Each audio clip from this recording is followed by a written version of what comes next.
I'm joined by Monte Mohr, who is on with us from down in Orlando, Florida. Monte, really excited to have you on today. Great to be here, Michael, and I'm looking forward to sharing my story. Yes, sir. We're looking forward to hearing it. Monte has over 40 years in real estate, more than 3,000 home sales, and what I think is the most interesting part is he's currently reinventing his business from the ground up at 73 years old. So, what I would really love to start with, is your journey. Obviously, had a very long, successful career, over 40 years. How did this all begin? Well, that goes back 40 years. Michael, I don't think we have that much time, but yeah, I'm a high school, graduated from, went to, worked at the factory in Illinois for right out of high school. And a friend of mine, when we were laid off, went to Bible school and shortly after that said he wanted me to move to Florida with him to help him start a church. And I said, well, how am I going to make a living? I've got a 2-year-old, a 4-year-old, and a 6-year-old, and their mother doesn't work. And he said, well, my father sells real estate. I want you to talk to him. And so I get on the phone with Mr. Cook, and I said, well, just shortly into the conversation, I said, well, how much do you think I could make? And he said, I'll bet you could make $30,000 a year. And I said, $30,000 a year, that's 3 times more than I'm making now, and I'm working 3 jobs. So I know it sounds crazy, Michael. I literally packed up my family and started to head out to Florida without any guarantees, without knowing what I was doing, just the hopes of making 30 grand a year. And right before we left the house, I jumped out of the truck because I'd forgotten to put a for sale by owner sign in the front yard because I wasn't about to pay some damn realtor. And yet I was on my way. I was on my way out of state from Illinois to Florida, not knowing anyone, not knowing how to sell anything, being shy personally. And anyway, it was doomed for some exciting times for sure. That first year, I sold some things, but not a lot of real estate. I sold some things out of the garage. I sold one of the cars. I sold enough to survive that first year on the equity that we did finally get out of that house. And one night I was watching a seminar on how to get rich in real estate, and it was about a co-ownership program. And I was inspired that night. I found a big piece of cardboard and wrote on it rent to own. Now that was back in the mid 80s before everything was you could rent everything. And the phone started ringing, and just off that rent to own, based on the backstory of having the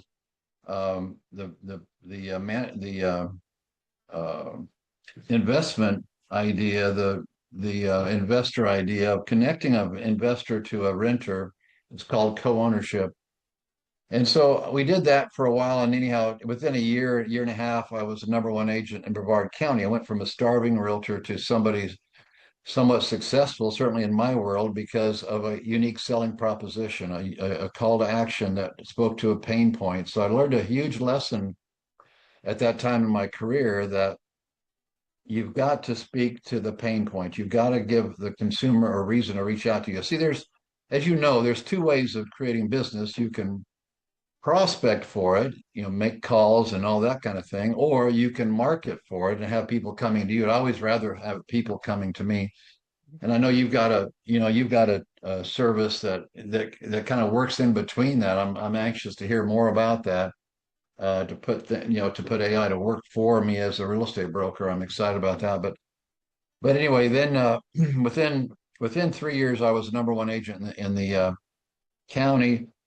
Um, about mid '90s, I got a divorce and remarried, and I married a wannabe singer. And next thing I know, she was wanting to move to Nashville, Tennessee, and I had to start all over again. So I was walking away from being the top agent in my area to starting all over again because I learned very quickly in Tennessee that nobody cared what I had accomplished in Florida.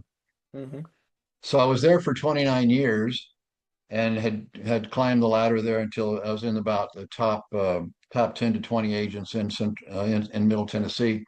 I started two different companies. The last one I owned, Realty One Group Music City in Nashville. I had 225 agents. I sold that company about 18 months ago, and I've been managing it until recently. And we moved to Orlando to be close to kids and grandkids. But I think the hardest part of this whole journey has been: do I have the energy? Do I have the why? Is my why big enough to continue down this path in a brand new market, start over again.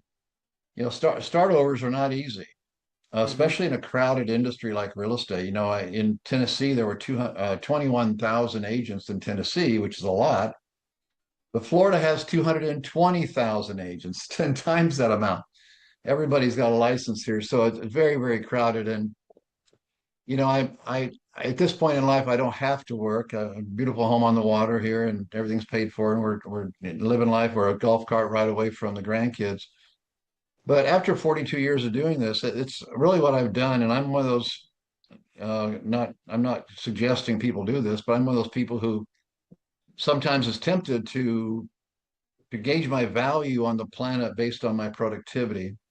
And I don't golf. I can only fish so much off the dock here, and being of service in people's housing needs has been my second nature, my life in a lot of ways. And I kept telling my wife, I don't want to do this unless I can really wrap my heart around it. And then the door was open to start learning more about the senior market, and not just because I'm here in Orlando in old people mecca of old people, which I am one, as you know, 73 years old, but across the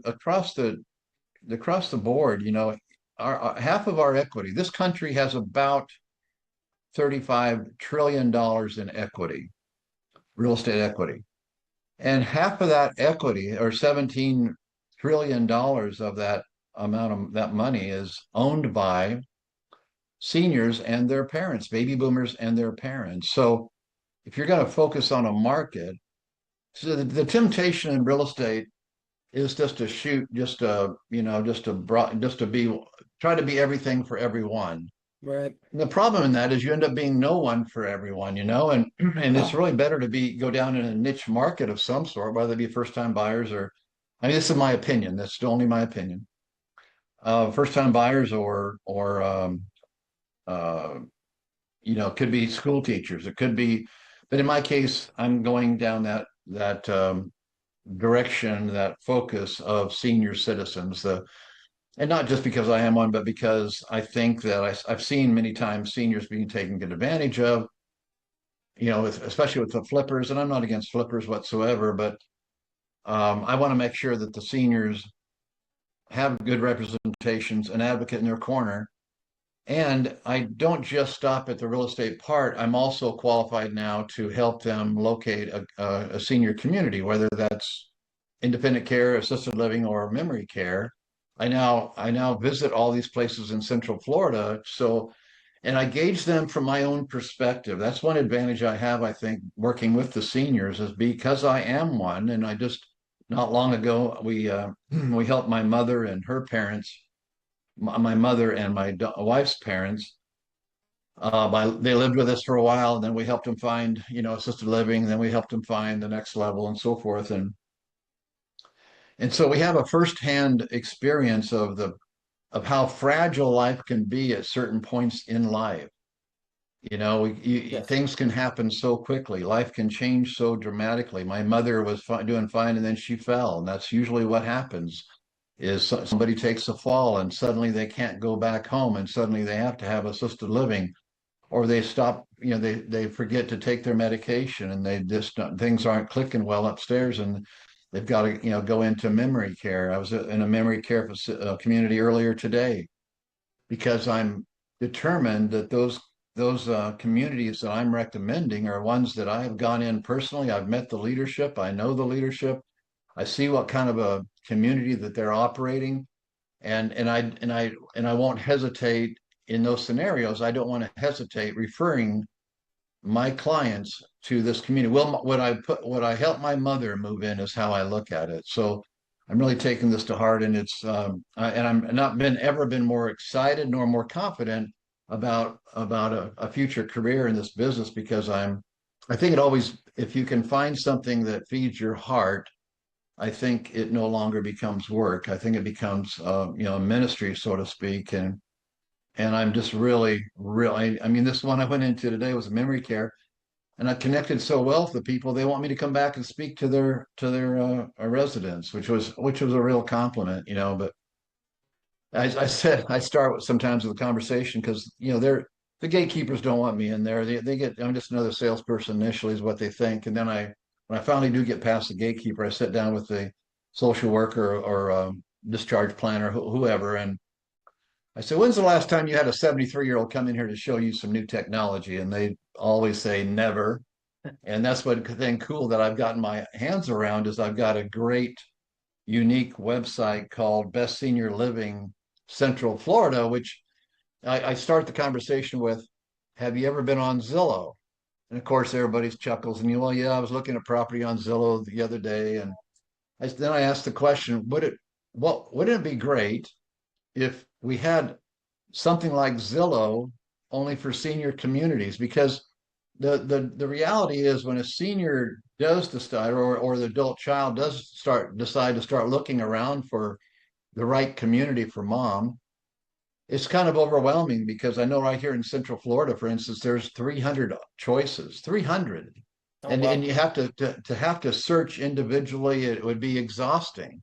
Yeah. But now I have a platform called Best Senior Living Central Florida, and I have 95 of the communities right here. And each one of these communities I'm going to visit, I'm connecting with them, or not. If I don't feel like the leadership has got the right heart, I mean, I don't want to sound ugly, but it starts with the leadership, and if the staff is constant, and it's a tough industry. It's not easy. I'm not, throwing stones here. But first question I ask is that I ask the receptionist, how long have you been here? That's a tough position, being the gatekeeper and the ringleader there in an environment like that, where sometimes people are not all there, they're just they're challenged, so I go in and check these places out, and I don't charge. I include that part of the process in my listing package. It's not just about helping them sell their home. See, typically the way it works is a senior finds a placement professional who will help them go out and look at places. They find a contractor who will help refresh the house, and they find a realtor to sell the house. And there's not a cohesive effort many times.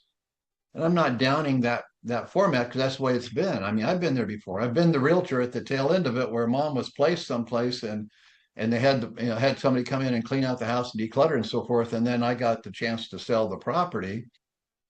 What I'm talking about doing is I take care of everything from A to Z. It's my mantra basically is one call, one plan, one move.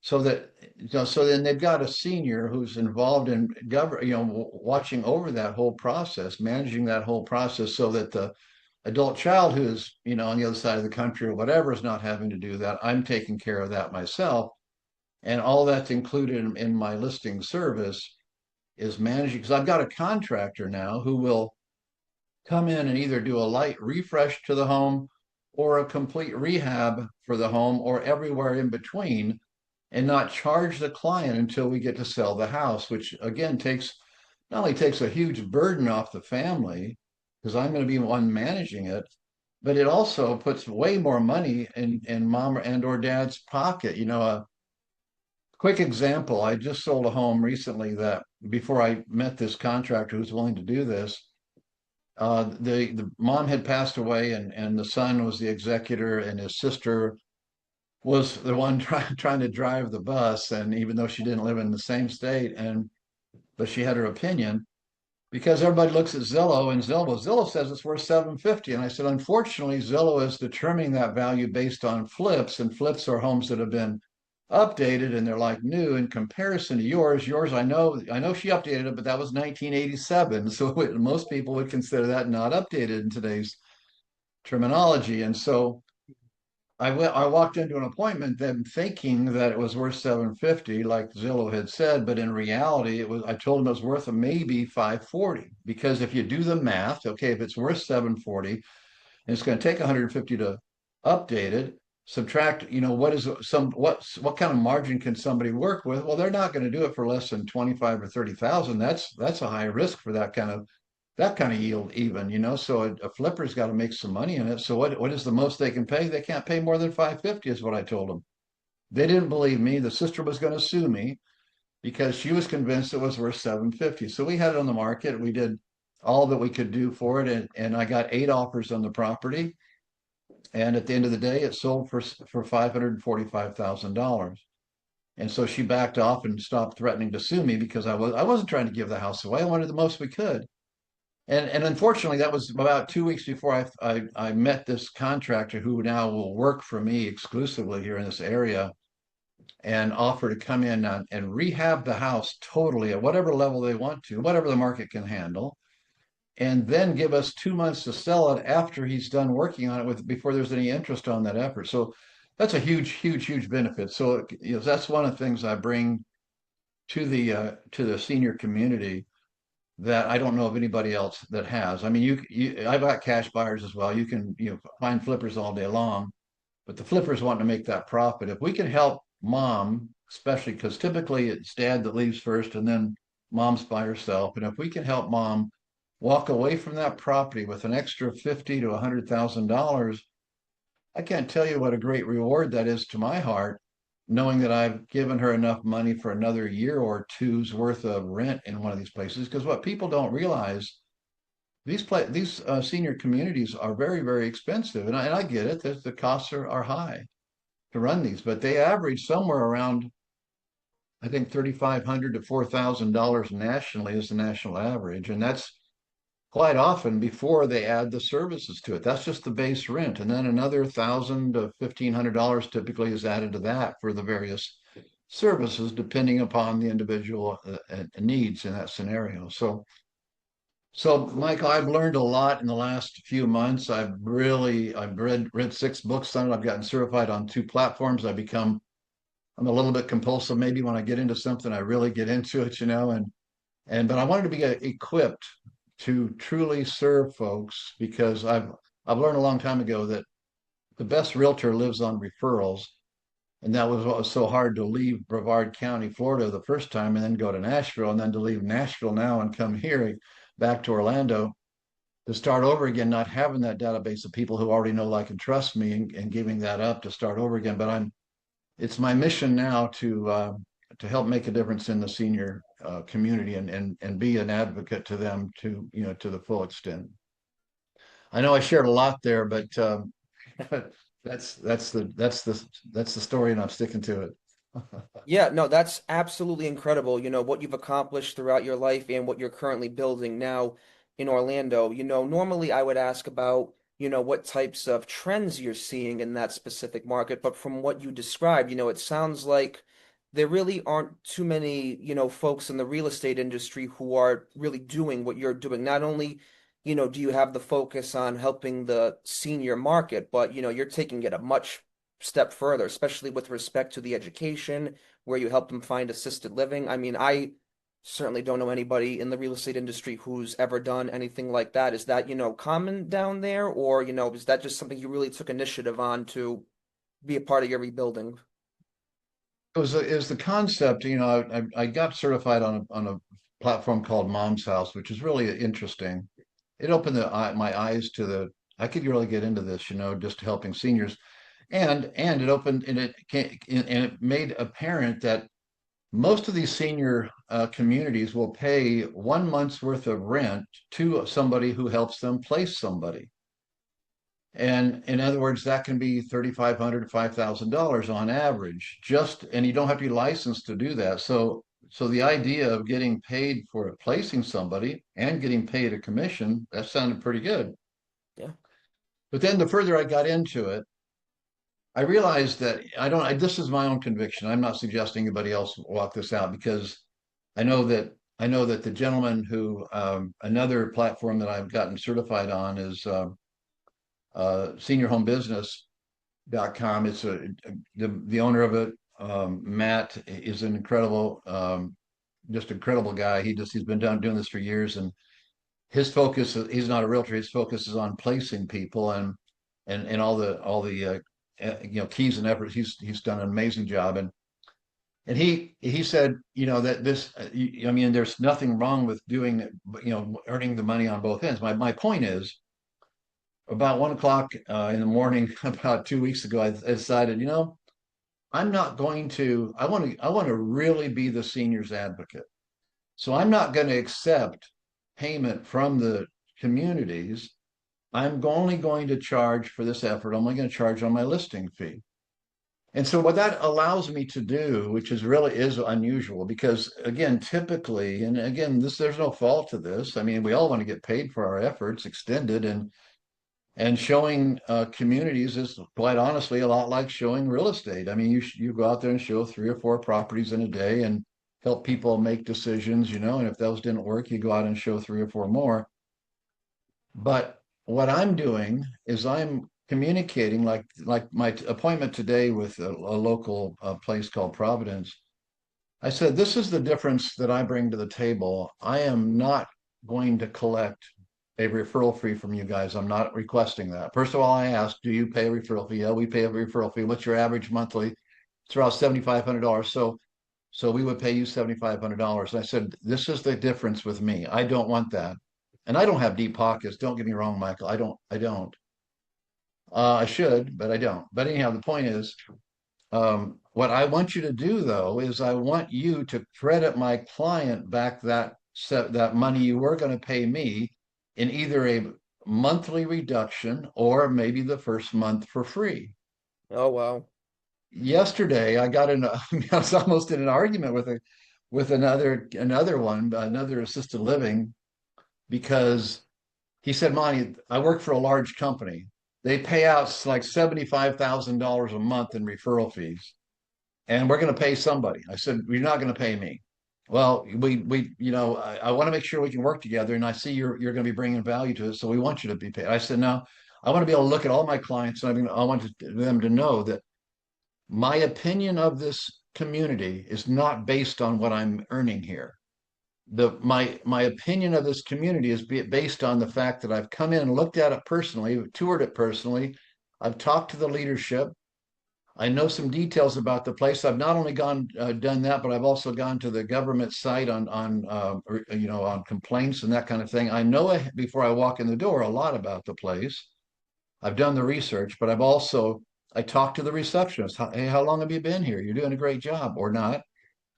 I went into one a few weeks ago that the girl treated me like I was some sort of scumbag. And I get it. They get hit on by salespeople all the time, but I said, I'm just here for a quick tour. I want to, first of all, I am a senior, and second of all, I'm looking for a place that I would let my mom live in.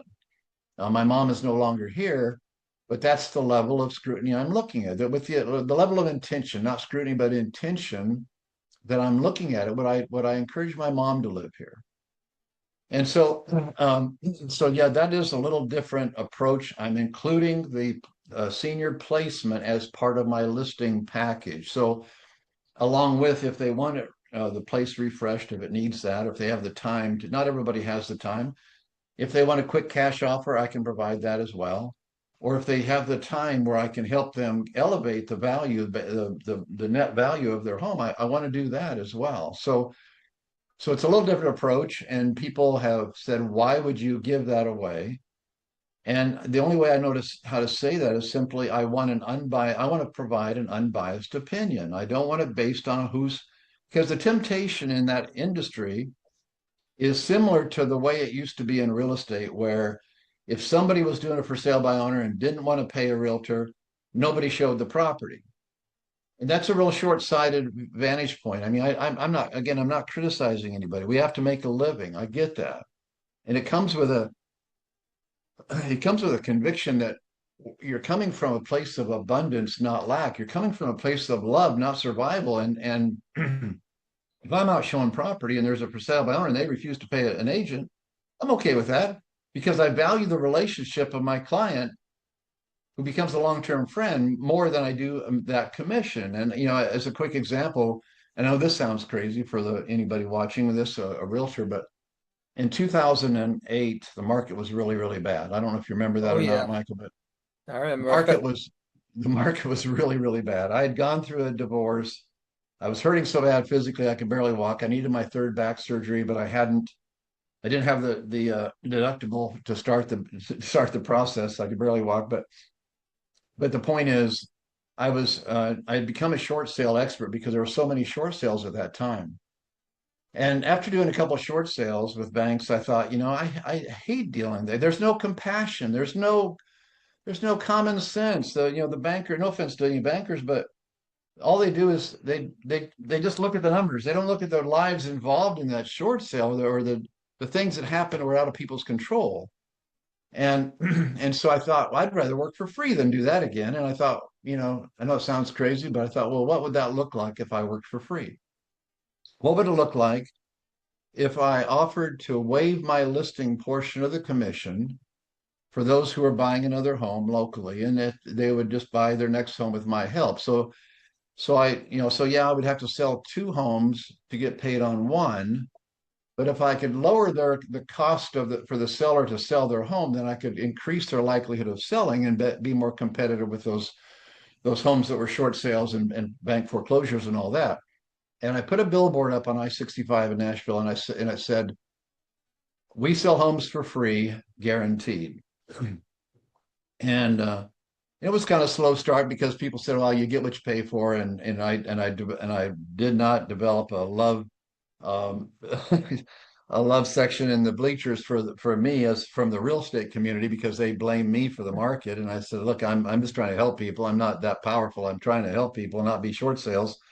Anyhow, long story short, that year, that was 2000 and January of 2012, I'd been working that program for about 6 months, and it was just wasn't hardly getting off the ground. But I can't became determined, based on some information that I had read from Napoleon Hill, that the law of reciprocity, if you continue to give, um, and continue to meet other people's needs, you'll have your own needs met. And I kept telling my assistant, who didn't understand what I was saying. I said, "Look, it's a law. It has to happen." And I got mad, it just has to happen. There's gonna be well, anyway. The next month, January of 2012, I had to borrow money from my youngest son. And here I am working for free and having to borrow money. When you borrow money from your kid, that's not a good time in your life. It was really, really tough. Yeah. But the word started getting out. I'll never forget the first closing that I had was a $600,000 closing. And when I was at an open house and I met this guy and this couple, and they said, I said, "Look, if you'll buy your next home with my help, I'll sell yours without charge.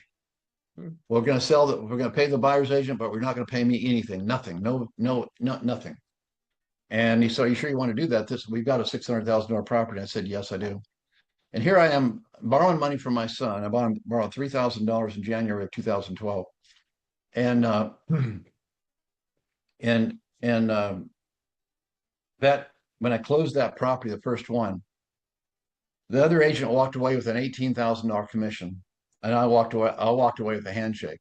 That 18,000 would have changed my life. Literally would have changed my life. I was going to be a short sale myself. I was getting a loan approval loan modification, and I mean things were bad for me. And and I never forget watching that 18,000 walk out the door with that handshake. That was the first. That was like a real. I mean, that was hard. When you're bleeding like that, and to offer somebody else the last quart of blood you got, that was tough. But it does something to your heart, honestly. If you can give in a time of that level of pain, and it does something for your heart, and certainly in building confidence. Long story short, and I'm sorry for rambling on this, but No, um, long story short, that year I ended up making over $500,000. not Not bad. because I'm some sort of a whiz, but because when you give to people, they want to give back. When because I didn't hesitate, even though I was hurting personally, nobody knew that. I still gave all my heart to help people.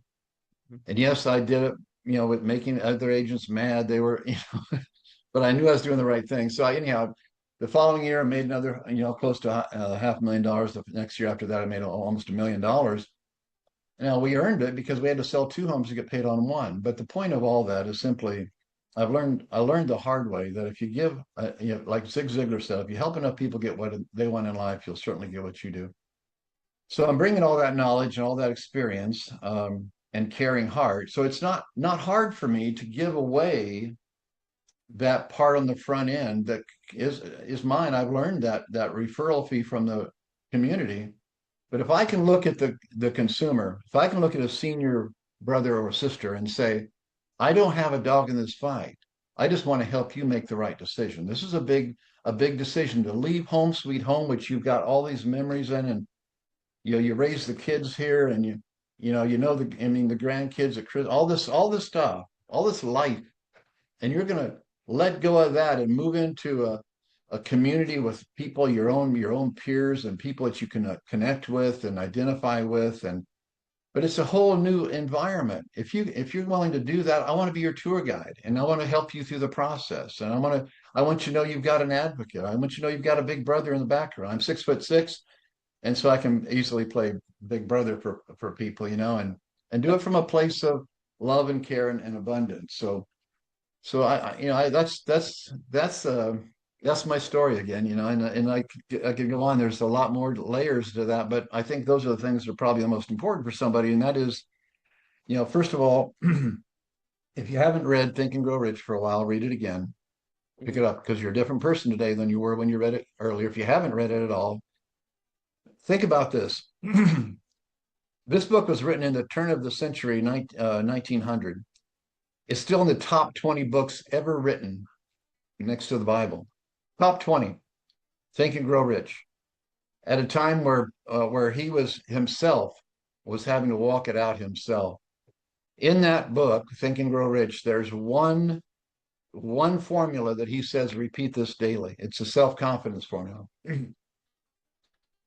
Now, when a man writes the most successful book ever written, and he puts one formula in it, I'm naive enough, I'm simple and minded enough to want to to listen to him and do what he said to do. So I've got it laminated. I've got it on my wall right here in front of me, the self-confidence formula. Mhm.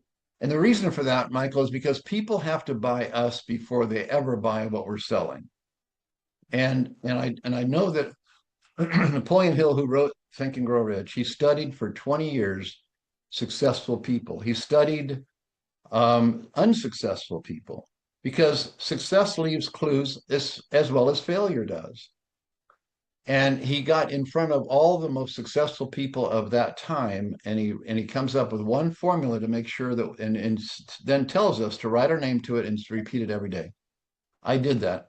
I did that for over a year, every single day. If I ever missed a day, I read it twice the next day, because I was that determined, and it changed my life. I know that's how I went from borrowing money from my son on the first in first part of December or January 2012 to making over $500,000 by the end of that year because I'd grown in self confidence. I walked out what I did and walked in love and served as many people as I could when everybody said it was crazy. A lot of people were running for cover. Most of the real estate community had gone back to their jobs. And I ended up being one of the most successful agents in town. And I do contribute a lot of that to that self confidence formula. Highly recommend that.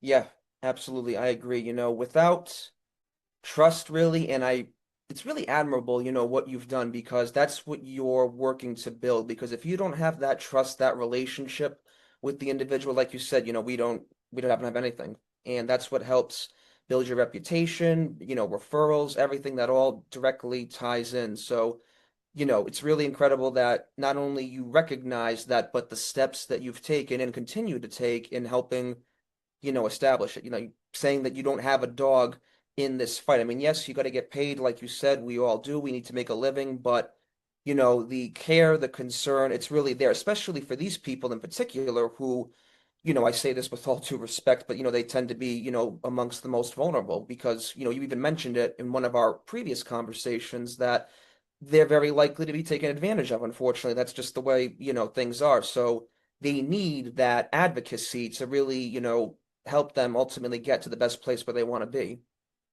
Yeah, I can't tell you how many times I'd come in after the fact, and somebody had sold or agreed to a flipper because, in their minds sometimes, well, they paid $150,000 for the house, and the flipper's willing to pay them 250, so they're making $100,000, not realizing that home is worth 500,000 or whatever that is. So that's my heart's desire is to keep that kind of thing from happening. again, part of it's inspired by the fact that, one day you're a young person like yourself, Michael, and the next day you look in the mirror and you wonder, who is the old person looking back at me? Who is that I'm guy? feeling that now at 35, but yeah. I mean, my granddaughter was here a little while ago and 20 years old. She's getting married pretty soon. It's like, come Oh, on. nice. I'm a great grandfather. Her sister already got married and has three kids already. It's like, golly, how can I be a great grandfather? But the point is, time goes by really, really quickly. And, what's your legacy going to be in that process? How many people? It comes down to, relationship and reputation. I want to have both. I want to have them that I truly made a difference in people's lives. And this gives me another extension to be able to do that, to truly be an advocate for seniors and their adult children, their families, and know that they can count on me and trust me in that whole process. Because I'm no saint by any stretch. I think I've gone through enough life's shit that I finally got it all burned out of me. I think, I don't know. Very fair. Very fair. But I do mean it. I sincerely am excited about this next venture, this new venture, and it's just I came home this afternoon from the visiting this last place I visited, and I said I have found my groove. I just they all everybody. I mean, and again, I think it's because I'm willing to come in there and tell them, no, I don't want your money. I want your confidence. I want your trust. And here's the other part of this. I mean, it's got to be a win-win situation. The real reason, not real reason, but one of the reasons I'm doing this is they have people that come in there. This is how it happens. Real quickly, this is how it happens. Sure, And I sure. won't take up any more time on this, but mom, mom was, dad passed away, last year before. Mom's doing okay. She seems to be good. We heard we don't live near her. We know that she fell, but she's okay. We come and visit at Christmas time. It's not like it was last Christmas time. She's not, her food in the refrigerator is, not as fresh as it should be and all that kind of thing. Her medications not been opened and all those kind of things. So they realize they've got to, they've got to take action. And in that scenario, they don't know what to do. They don't know what to do. So mom falls anyhow in between because she said when they try to talk her into maybe considering assisted living. She locks up and freezes and won't talk about it. And Yeah. but then something happens, and a lot of times it's a fall, and then she ends up in rehab, and the doctor comes up and says, I'm sorry, but you can't go back home, and you have to go into you have to find some sort of assisted living. And then all chaos happens at that point because there's not been communication, there's not been conversation. Nobody knows how much money she has, nobody knows what she's going to do, but 9 times out of 10 she has to sell the house. And that's when that's what I'm trying to educate people for now is don't wait until those days. Make sure you have a plan ahead of time. Yep. I had an um, ex-girlfriend in college, same exact scenario you just mentioned. She fell, she had to go into assisted living, and she did have to sell the house, and it was pretty chaotic to say the least. So I understand. yeah, yeah, and that's typically what happens, what triggers that whole process. So anyhow, I'm looking forward to learning more about your program, Michael, and tell me more about that. Are we done here? Or I mean, I can tell you more stories, but I've probably taken way too much time already. No, no, again, this is all about you today. And again, I'm very happy, you sharing all this. Of course, our viewers are going to appreciate it as well. One more thing I want to touch on in particular, everything that you explained, the market, seniors, transitions, families, obviously it's not just one simple transaction, it's very complex. So I would ask, what would you say makes it difficult to manage at scale? And with respect to AI, which we also spoke about earlier, how would you feel that, would come into play in helping you scale, your particular business? Do you mind if I tell my story about AI that just By happened all means, recently? please. We're good on time. Go ahead. Okay, so everybody knows I'm 73 years old. Mhm. Everything that we as realtors, everything we've been hearing is, hey, you got to pay attention, you got to get AI to work for you, and yada yada yada. Well, I'm old school, I don't even use a CRM. Everything's written, and I'm not saying I'm not proud of that, but that's just the way it's kind of been, just my, whatever, but laziness probably to learn. And so, wanting to, develop some documentation or some flyers and so forth. Recently, this just happened about 3 weeks ago. I couldn't find the flyer I wanted, so my wife said, why don't you ask Chat GPT? And I said, well, I don't know how to do that. And I said, well, just download it and ask it. I said, okay, well, I'll do that. I can do that. So I asked it to help me with a business card because I'd switched real estate companies, and it, within seconds it had exactly the right font, the right colors, the right everything. It's like, holy cow, where did that come from? And I know this is probably stupid for you because you live in that world, Michael, but I didn't. Okay. I kept telling my agents, hey, you got to pay attention to this, but that's as far as I went. So then it asked me, would you like for me to create a flyer for you? I said, yeah, please do. So I created a flyer directly to seniors, really good one. And then it said, would you like for me to make another one towards your, the adult children? Well, I said, well, thank you. And you're welcome. Within seconds, it's all done, all the exact colors, and all I have to do is send it to my printer. And then it said, would you like for me to create a business plan? And it within seconds, it had an amazing business plan, an amazing business plan. Yep. And I've written business plans over the years. This was amazing. It would have taken me all day to do that. And Hmm. then pretty soon it says, would you like for me to create some marketing material to for advocacy for senior care attorneys and for estate planners and for yada yada yada? And I said, well, yeah, please. And then it said, would you like for me to create an outline for a book? And I said, well, sure, please do. I wrote a book one time. It took me months to write the book. I used to be a writer for the Tennessee, and I wrote every Sunday morning. I was in my basement writing an article for the following week. I wrote 104 articles in a row, 104 weeks in a row, 2 years. It took me 2 to 3 hours every week because it had, how it just did. But and then it said, would you like for me to write the first? Would you like me to write the preface? Would you like me? And so I backed up and inserted a little bit of me in there. And long story short, Michael, within 30 minutes, it had the name of the book, From Home to the Right Home. It had my mantra, one call, one plan, one move.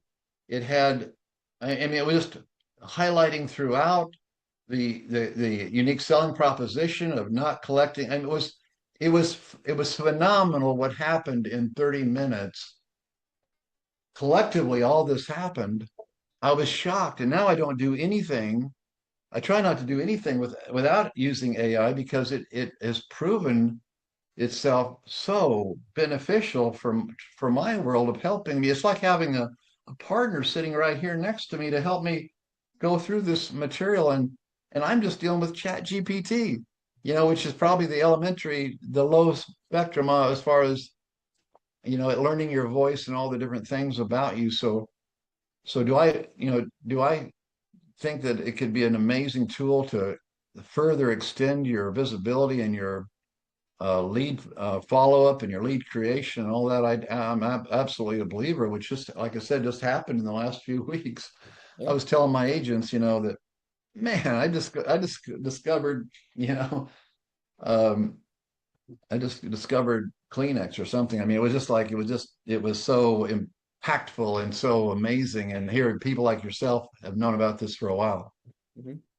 Yeah, it is. And, like I mentioned to you before, I really think we've only touched the tip of the iceberg so far because, in that article you had told me about, what Claude had said, I'm going to keep, getting better every single day. This isn't even the best version of me. And that's the direction we're headed. I am very optimistic about AI for the future and how it's not going to help not just, your business, but other businesses as well. But, we have to make sure we're going to have those safeguards in place too, like we talked about. But I have, full faith that that's going to be adequately addressed. Nobody wants a scenario where, that got out of hand. I think there's going to be a very fine balance to AI. We're going to have enough where, it's going to be a great help to us with our businesses, our lives, but at the same time, we're not going to have to worry about overkill and, going down a negative path there. Well, I think it's true. What I heard somebody say recently is that AI. AI is not going to replace the realtor, but the realtor who uses AI is going to replace the realtor that Mhm. isn't. Yes, You that is follow me much on more that? accurate. I mean, I do believe that. I don't think that I can be replaced by an algorithm, although some of my services can certainly be, enhanced by that, Mhm. or replaced by that if I fail to continue to show my value as a professional, whatever that is. Because our value is hinged on, our compensation is hinged on our value. Prosperity follows value. It doesn't just fall out of the sky on you. It doesn't fight you. It doesn't care who it comes to. You just have to earn the right. And to have a partner, a business partner called AI, and what you just talked about a minute ago there that Rob Hahn had quoted, he'd had his Chat GPT Claude write a response to a very, very concerning issue. And when Claude said, "Look, I'm not a human being. I'm not a realtor. I'm not a mortgage professional. I'm not a home inspector, but I have read everything on the topic." I mean, God, that's pretty impactful. Yep. And you'll never see a worse version of me. It's only going to get better. Yep. And so I want that kind of tool working for me. I got to tell you, because it's already just in what I've described to you. It's saved me months of time, and it's really polite in the process. It says thank you. And when I say thank you, well, you're very welcome. You're building something really significant here, and stuff like that. Yeah, it's always nice to see that at the end too, that little bit of approval there and the encouragement. Yeah. I enjoy that also. Yeah, like you said, it does feel like you really have a legitimate partner there sometimes. So yeah, that plays into it Well, too. it seems like it takes really a sincere interest in what you're accomplishing, and especially when it starts getting a sense, I think, of who you are and of your heart and that kind of thing. I mean, it feels to me like maybe I'm just really a simpleton, but it feels to me like it's not just complimenting you just for the hell of it, but it feels like it's engaged with the process, helping you achieve the goals. Yes, yes, absolutely. And with us coming up on time here, we've had an excellent conversation so far. Very, very insightful, a lot of good knowledge, very admirable what you're doing now in your current venture. So, what I would like to end with today, based on everything we've discussed, this is a little bit outside of, real estate, AI, just really in your opinion, any words of wisdom, for someone else who's considering starting over, whether it be in the beginning, middle, or even later stages, of life? I do think that there's some real value um, in going into a niche. I really do. Mhm. I don't know if you've ever done any hunting or not. Years ago, I can't kill anything anymore, but I have a hard time thinning out our carrots because I don't want to kill one of the carrots. I mean, it's silly, but my point is, I used to be a hunter, and I used to quail hunt. And I don't know if you know about this about quail, but when they're sitting on the ground, everybody's got their tail to one another. So when they take off, they all take off in a different direction. The tendency as a hunter sometimes is to try to shoot everything, and when you try to shoot everything, you miss everything. Mhm. And the quail know that. So quail are hard to get because people get excited and they try to shoot them all, and they end up shooting nothing. And I think realtors do that as well. They get excited about I want to be everything to everybody, and then you're a generalist. And Yeah. people don't think of generalists, and they know another dozen realtors. So what's the point? But when you become a specialist in a particular venue and you become that person, and whatever that might be, and that's why I was excited about that book, From Home to the Right Home, which Chat named it, which I think is a good name, Yep. because now I have a piece of authority, not just gray hair, not just 40 years in the business, but now I have a piece of authority that I can hand somebody at an open house, or if one of the things I'm doing is doing some marketing and offering a free book on the topic. And people don't throw books away usually. They'll hang on to a book. You can make them, you can create a book for now, maybe $5. I don't know. I haven't, created any, but I do know this. When I got done writing my all those articles for the Tennessean, and then I had a ghostwriter put them all together to create a book. then I ended up giving away over 1,000 of those books. Those books cost me about $5,000. I think they were $5 a piece. That $5,000 translated into, I think I last time I measured it was over $200,000 that $5,000 investment created for me because of the authority that I created in it. People don't, they don't typically even read it, but the fact that you've got your name and your face maybe on a book, you are an authority. There is no excuse for anybody watching this not to have their own book with Chat GPT available. I mean, if you got a story, tell the story. If you got a compassion about veterans or school teachers or first time buyers, or there's other avenues you can go down besides the senior living part of it. But be a specialist, be a become be learn everything you possibly can. I mean, I've got I'm an information junkie to start with. I've got 166 books in my Audible account right now, but for the last 3 months I have focused on one topic and read one book after another on this topic of seniors. And I am an authority on it now. But my point is, Chat wrote a book for me uh, that now extends that authority, and it only took me 30 minutes to accomplish it. Anyhow, that's the best advice I can give: is become a specialist, because the generalist is probably going to be replaced by AI or somebody who's using AI. This the real authority on it, no, not so much. They're always going to have a place in people's minds. It's mind share. Fully agreed. Better to be a master of one than a master of none. So, Absolutely, absolutely.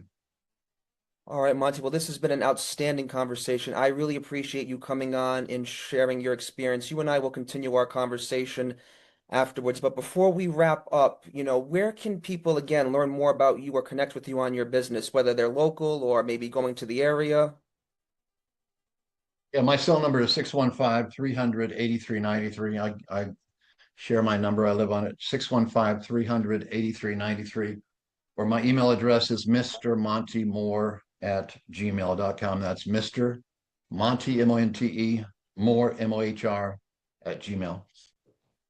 Excellent. Very good. Well, thank you again for your time, Monty, and joining us here today on the Broker Podcast. Hope you have a good one. Thank you.